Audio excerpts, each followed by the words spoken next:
All right, let's go ahead and get started. Welcome to our webinar today. My name is Justin D'Souza. I'm a quantitative specialist and statistician here at Statistics Solutions. During today's webinar, we are going to cover some general tips to fast track your quantitative methodology. So I am going to go through the entire presentation first, and at the end, we will have a question and answer session. I do have a colleague, my colleague Melissa here, helping me today. She will be answering questions in the chat, and she'll pass questions along to me at the end if we have any additional questions. All right, so let's go ahead and get started.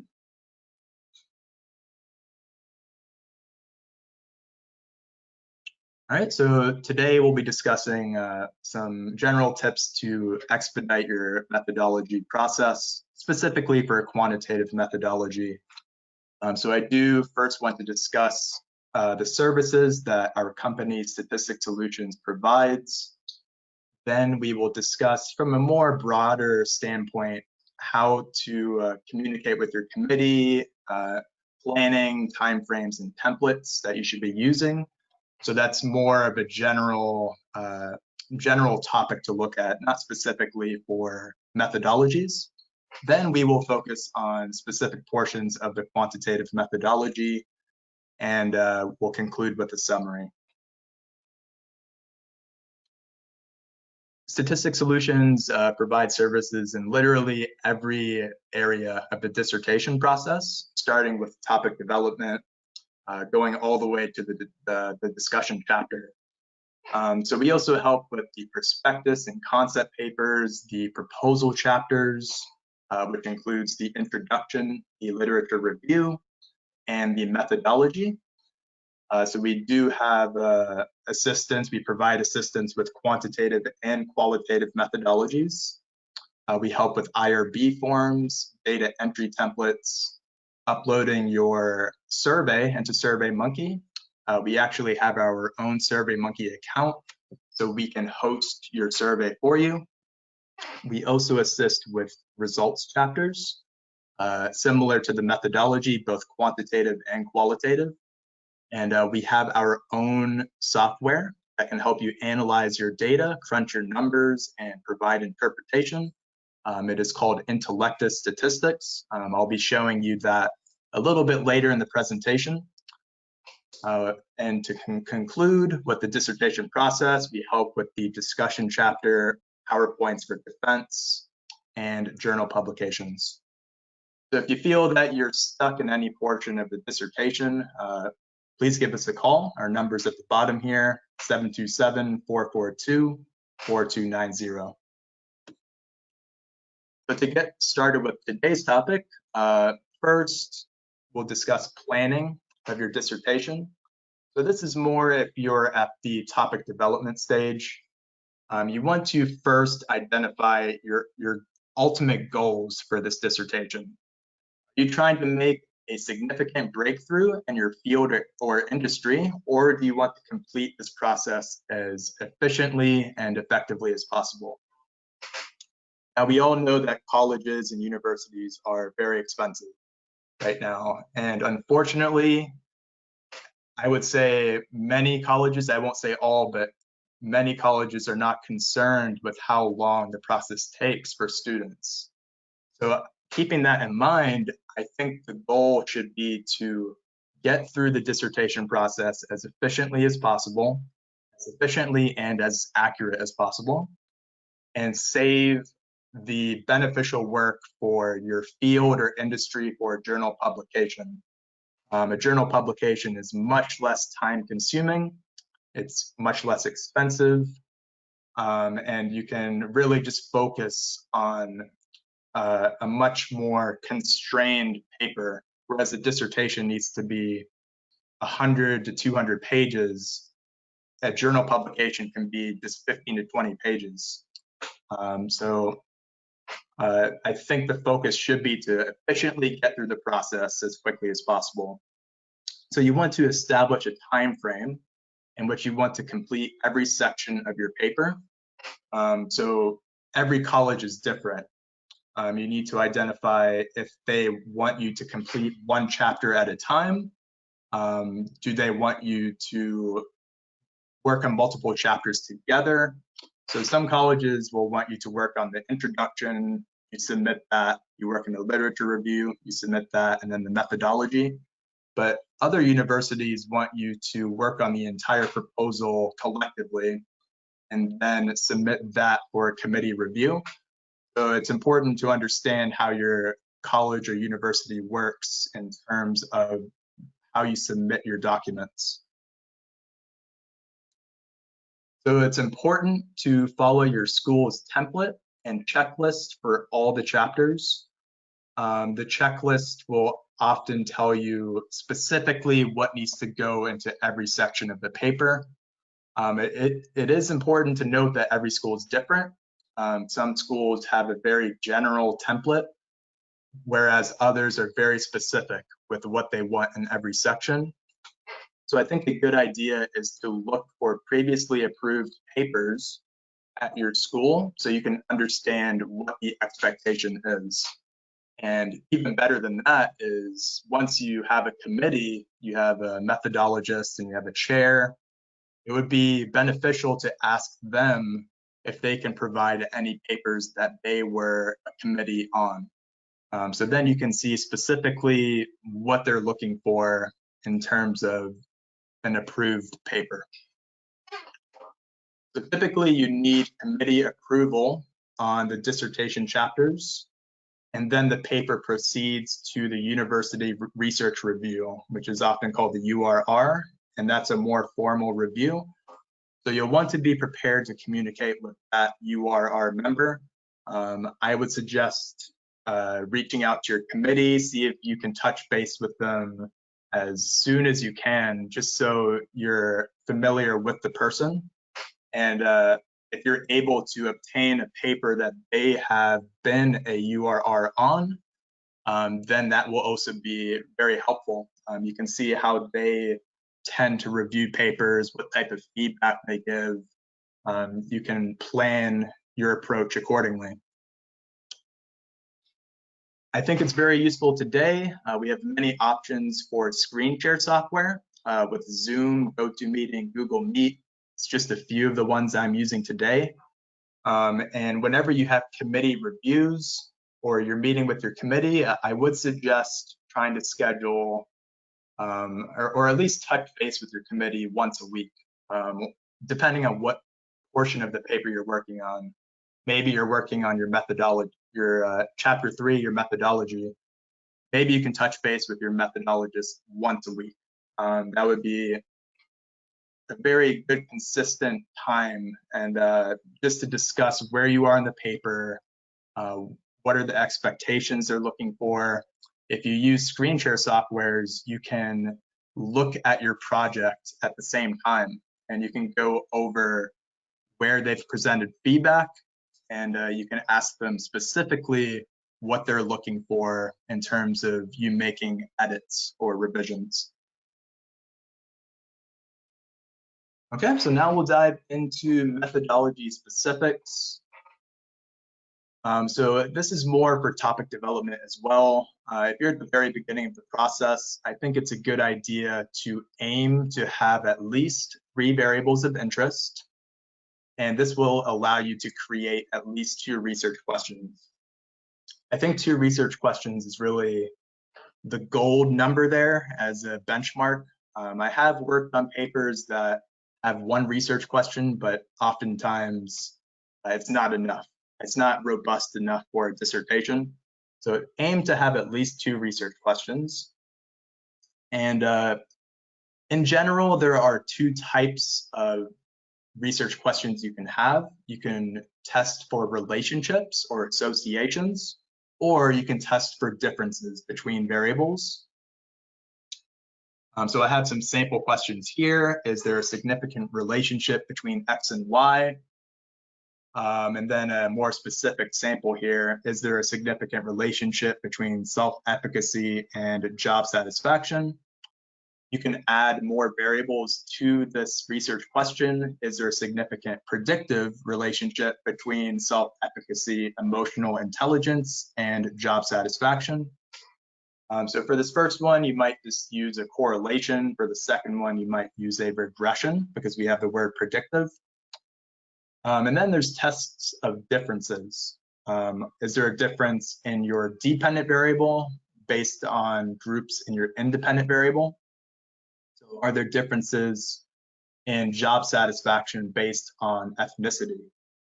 You can add multiple dependent variables to the equation. Are there significant differences in self-efficacy and job satisfaction based on ethnicity? So if you were developing a topic, you could just select any combination of two of these questions. You have three variables of interest at that point. I'll say a pretty common way I see that is used in pinpointing variables is using demographics. So kind of like how I have ethnicity here, oftentimes that's a very easy variable to select as long as there's a gap in the literature, obviously. But if you find, you can test for differences in gender, ethnicity, years of experience, things like that, education level. That is oftentimes a pretty straightforward and simplistic approach for developing research questions. At the bottom here, I have a link for a webinar I conducted previously about constructing your quantitative research questions. In that webinar, I kind of break it down by research design. So if you're doing a exploratory design, if you're doing a correlational design, quasi-experimental, experimental, longitudinal, I give examples for every type of design. What is the proper way to construct your questions? All right, so here we talk about the data collection plan. I think it's very useful to either select a survey approach or an archival data approach. Try not to merge both of those approaches together. Whereas you're collecting data through a self-report survey and you have a database of data that you're intending to connect to that survey. I think it gets very complicated. It's definitely possible. It's feasible, but it's challenging. A common example I see of that is if you're measuring company performance or maybe job performance for an employee, and that's an objective measurement. Maybe it's a dollar amount, or maybe it's degree to which they are successful. And then you give a self-report survey and you're trying to link those two concepts together. What's difficult is you might not have archival data for everybody that you're giving a survey to. So it gets a little messy when you do that. And a lot of planning needs to go into using both a survey and archival data simultaneously. So surveys involve identifying a sample and asking the participants to complete a self-report questionnaire, whereas archival data, which is also called secondary data, corresponds to data that has already been collected in a database. As soon as your research questions are set in stone, you're going to want to run a power analysis. A power analysis tells you what sample size you should target based on what analyses you're conducting. So I've provided a link here. I'll go ahead and open it up. This is to G-Power. I'll come back into the presentation momentarily. This is where the link takes you. And if you scroll down just a little bit, about halfway down, you'll see this section right here. So you can download G-Power, which is a tool for running a power analysis. And you can download it into Windows or Mac. So if I open G-Power here, I can give you an example. So say we're running a t-test. We're planning to run a t-test. We're still in the methodology phase. And we want to see, are there significant differences in job satisfaction between males and females? So differences between two groups implies a t-test, and that would be a independent t-test, which is this option right here. So typically a two-tail test is conducted. You're not hypothesizing which direction, whether males or females are going to perform better. The standard input here, you'll see there are many boxes for inputting information. If you hover over the boxes, it kind of tells you what is conventional, especially the effect size. So the effect size is typically going to be a medium effect size unless you find literature that tells you you should be using a small or large effect size. The alpha level is the degree of statistical significance. So we're shooting for p-values below 0.05. And the power in the social sciences is typically adjusted to 0.8 today. Putting all those parameters in and clicking calculate, we look on the right side here, we can see that we're shooting for a sample size of 128 participants, ideally, to run this t-test. It would mean you need about 64 males and 64 females. All right, so keeping that in mind, once you run your power analysis, you need to determine whether it's even feasible to collect that many people. We're dealing right now with a pandemic, and I'm seeing a lot of students struggling to gather enough participants for their studies. So that's definitely something to keep in mind.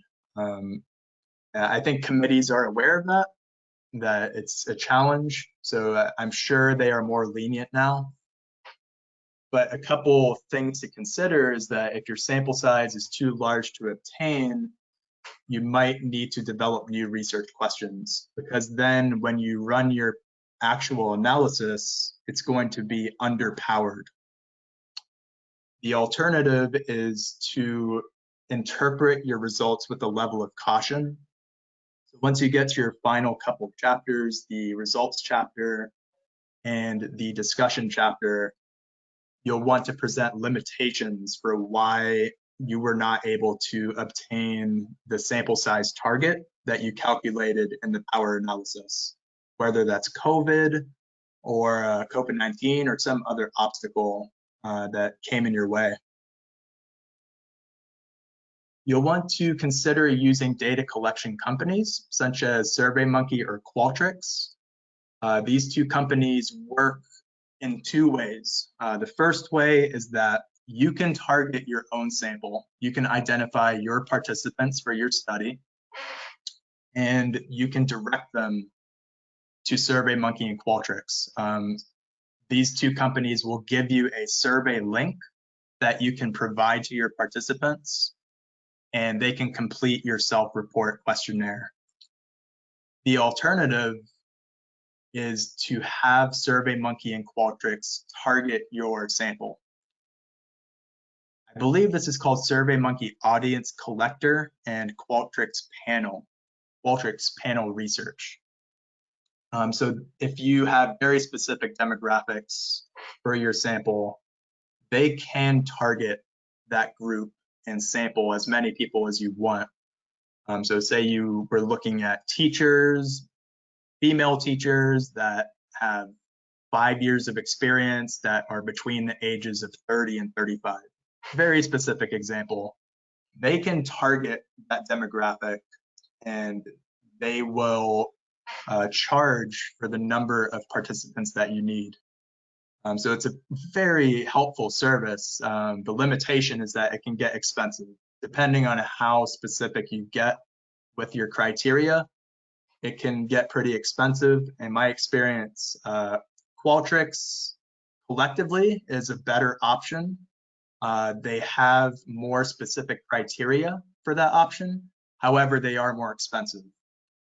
Their support team is awesome. I mean, whenever you are trying to speak to someone on the phone, you will be able to speak to 2 to 3 people at once.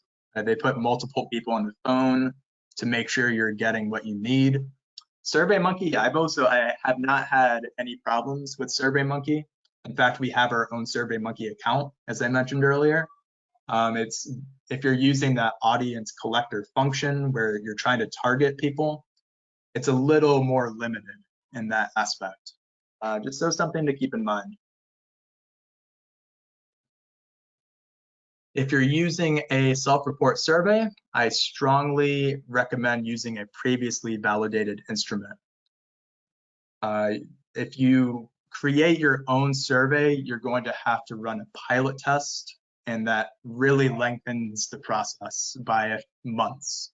So a pilot test, when you create your own questionnaire, a pilot test involves giving your survey to a group of experts in that field, and they will tell you what items should stay in the survey, what items should come out of the survey.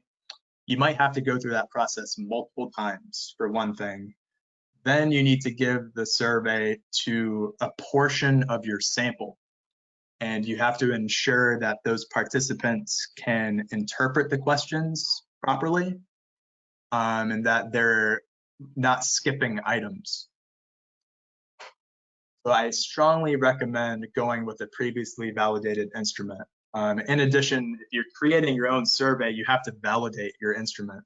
So you probably have to run an exploratory factor analysis, EFA, which I mentioned down here. You have to run an EFA to prove that the survey is in fact valid.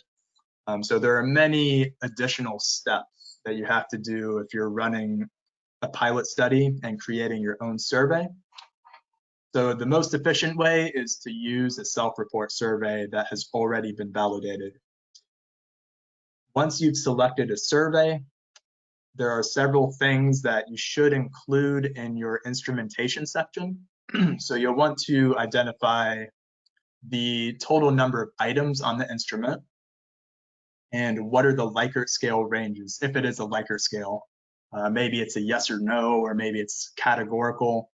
If it's ordinal, as in a Likert scale, you want to identify what are the ranges.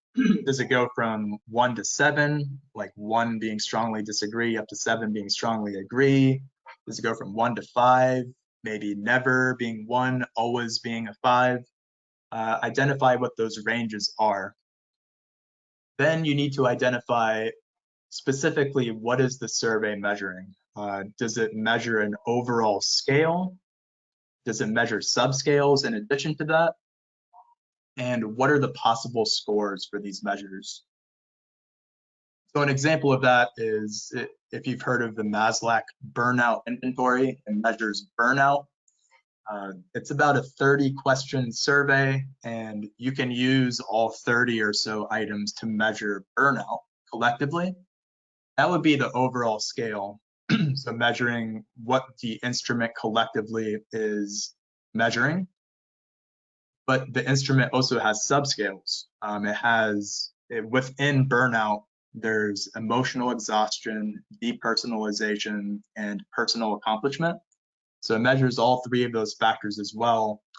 So you need to identify first, does the survey measure both an overall scale and subscales, and what are you planning to use? Maybe you're only planning to use the overall scale, but not the subscales.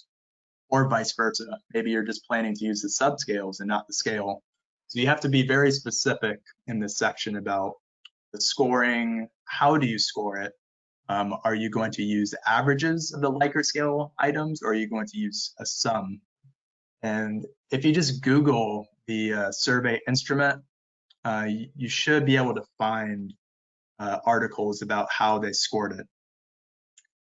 But after these 2 bullet points, the third bullet point here is discussing the reliability and validity. So when you select an instrument, you have, you have to prove that it is in fact reliable and valid. The most common tool used for reliability is Cronbach alpha.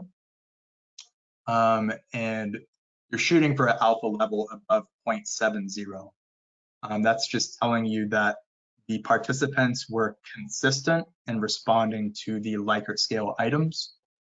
You then have to prove validity.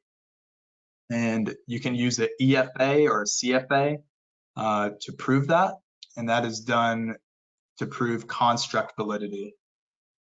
So if you type into Google, we were mentioning the Maslach burnout inventory. If you type into Google Maslach burnout inventory reliability validity, you will get 100 different articles on that instrument. Well, because that one's been used many times, but even more unique instruments, you should be able to find articles that support the reliability and the validity. So the first few bullet points we discussed here are about using a survey. If you're using archival data, it's more difficult to prove reliability and validity. The key thing you need to look for is that the data has been verified for accuracy. So did multiple people double check what data was entered into the database, essentially? How can we trust that the data is accurate in the archival data or the secondary data? I provided a link at the bottom here for a website that provides information about instruments. It's called mids.org. So if you click this, I'm going to do that right now. It brings you to this page, and I'll just put an example here. Let's do stress. So I search for stress, and it's going to go through the database and identify different survey instruments that measure stress. So if we look at this first one, the perceived stress scale, it's a pretty popular one. We come to the bottom.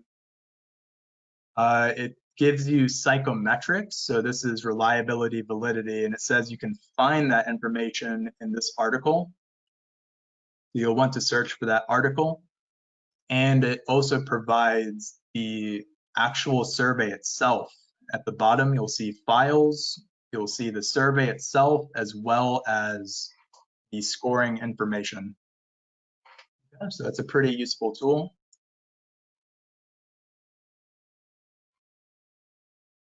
The next portion after data collection, you want to discuss your data analysis plan. First, you want to identify what software are you going to use to crunch your numbers and analyze the data. The most common options today, I see, are SPSS, SAS, and Intellectus Statistics. So I've provided a link to Intellectus Statistics, which is our company software, which will allow you to upload your data, crunch the numbers, clean the data set altogether, and present an APA write-up of the findings. So we'll go through this slide, and then I'll show you Intellectus Statistics. Okay, so you want to discuss how you're going to handle non-responses. So there are many ways to do this. The most common I see are removing participants. So once you get your survey back, say people just fail to respond to multiple portions of the survey, one strategy, if you have a large enough sample size, is to just remove those participants. The alternative is to use imputation, which replaces the missing values with a number. You can avoid non-responses on self-report surveys by making every survey item require a response. So if you use something like SurveyMonkey or Qualtrics, it is possible to make every question mandatory, that they have to respond to every item. I think that really avoids headache of dealing with partial or non-responses. So I tend to follow this strategy. Then you want to identify what descriptive statistics will be used to summarize your demographics if you are collecting demographics, and your variables of interest. So typically, frequencies and percentages are used for demographics, and for the variables of interest, if they are continuous, you would use means and standard deviations. Then you want to identify the plan that you're going to use to address every research question. So if using inferential analyses like t-tests or regressions or ANOVAs, for each research question, you need to specifically say, we're going to use this test to address this question. You don't want to get to your results chapter, you have your data and you're working on the results and you're working backwards at that point. You really want to have the plan set up in your methodology so it's as smooth as possible. You collect data, you follow your plan from your methodology. You also want to identify what your independent and dependent variables are in the analysis. You need to discuss what assumptions will be tested prior to analysis. For example, normality, homogeneity of variance, maybe homoscedasticity. And then you want to discuss the process for interpreting the findings. So I recommend looking at the website Statistics Layered. They give a pretty in-depth breakdown on what assumptions to check for analyses and the process for interpreting those findings. Okay, so let me give you a brief demo of Intellective Statistics. Okay, so this is the web page that it will bring you to, and it gives a comprehensive review of what this service provides. This is what Intellective Statistics looks like when you have an account. So I'll show you a sample here. I'm going to upload a project. So I can create a project or upload a data set. And we name our project. I'll just call it Methods Webinar. And continue.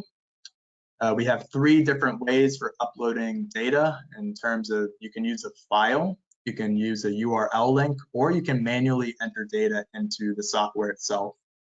Right now I have a file, so I'm going to select File. And we have 5 different options here. You can upload a CSV file, an Excel file. This is a SPSS file, SAS, or Stata. I have an SPSS file that I'm going to upload. I'm going to choose my file, example dataset, upload file.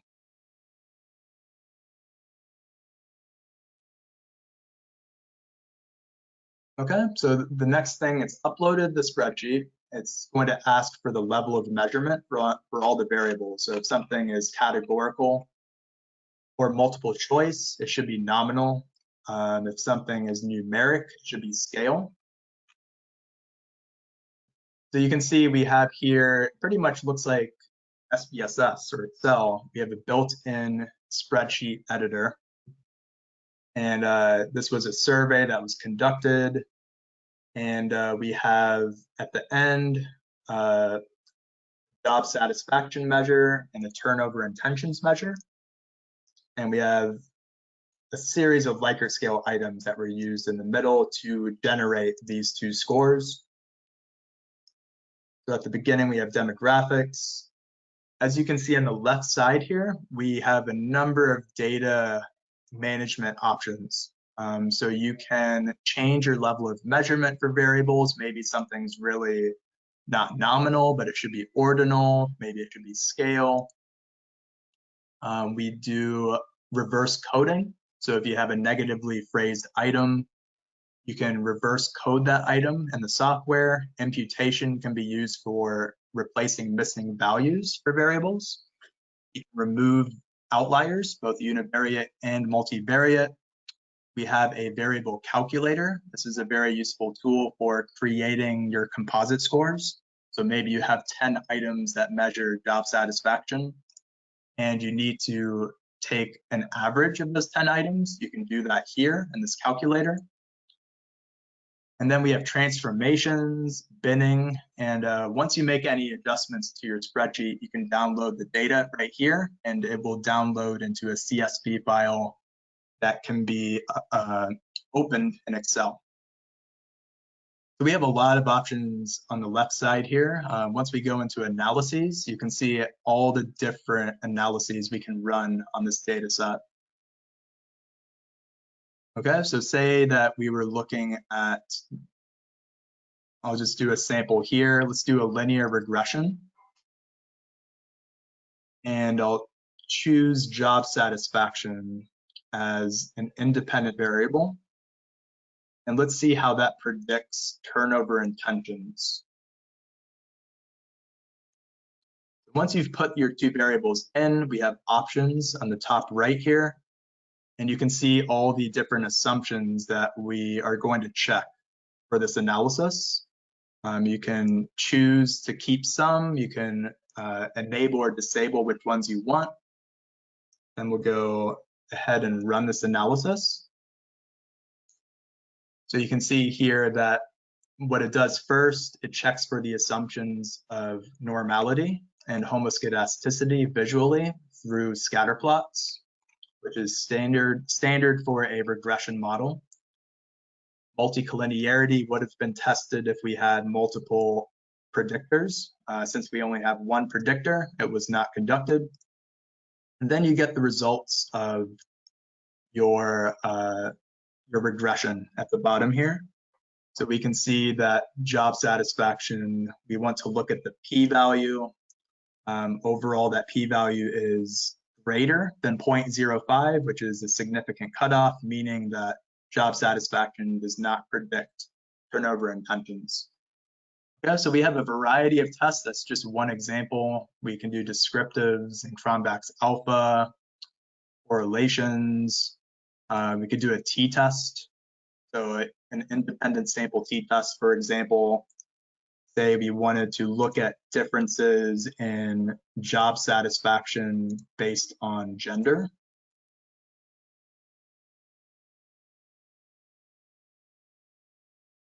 So again, it tests for the assumptions of normality, homogeneity of variance, and we can see here that job satisfaction for males was 82.27, for females 76.05, and it runs an independent sample t-test with the p-value, and it gives you an effect size. We can see that the p-value is greater than 0.05, meaning that we don't have significant differences. While males did have higher job satisfaction, it's not a significant difference. Right, so there are numerous options on the left panel here, even getting to some advanced analyses like CFA and structural equation modeling, mediation moderation, survival analysis, time series. We have a decision tree here that can help you determine what are the best analyses you should run for your data, depending on the level of measurement. So say that we are trying to predict an outcome. So it starts the decision tree here, and then it asks, what is the level of your dependent variable? Maybe we're trying to predict gender. So we would select nominal, male or female. Does your dependent variable have more than 2 levels? No. Male and female, exclusive, binary logistic regression would be the option here. Okay, so this is a pretty useful tool if you're at the methodology phase. You know what variables you're using, but not what level of measurement. Or you know the level of measurement, but you don't know what analysis to run. Okay, so we also have data analysis plans here, which this is also for the methodology phase. For instance, we did a t-test. So this is giving you a sample research question and hypotheses for an independent sample t-test. You can substitute your dependent variable here and your independent variable here. We have sample hypotheses as well. And then we identify what assumptions should be checked, what the t-test is running. We're looking at a p-value of significance at 0.05, and we provide references at the bottom. We also have a power analysis tool in here, which is very similar. It is going to match the findings you would get from G-Power. It's going to give you the exact same findings. So say you're running a Pearson correlation, you want to know how many people should I target for this analysis to be optimal. Depending on the effect size, 3 different power analyses are conducted. So you can see if you have a large effect size, you need 26 people. If you have a medium effect size, you need 82 people. And if you have a small effect size, you need 779 people. So we have a different power analysis for every major analysis here. And the final menu here is about consulting sessions. So for $99 a month, you will gain access for an entire month. So I'd say between 20 and 25 sessions.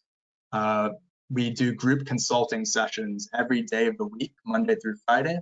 And if you have a project uploaded into Intellectus, we can help you with any questions you have. Maybe you need help with data management. Maybe you need help analyzing the data or figuring out what tests you need to run. We can help you during these group sessions. Okay. So as a summary for our webinar today, it's important to maintain consistent communication with your committee. I suggest weekly check-ins with, depending on what chapter you're working on. You want to pinpoint what is the best committee member to speak with. If you're in chapter 3, your methodology, you probably want to speak with your methodologist every week. Touch base, figure out how busy they are, so you can send them the paper when they are not as busy and they can focus on your paper.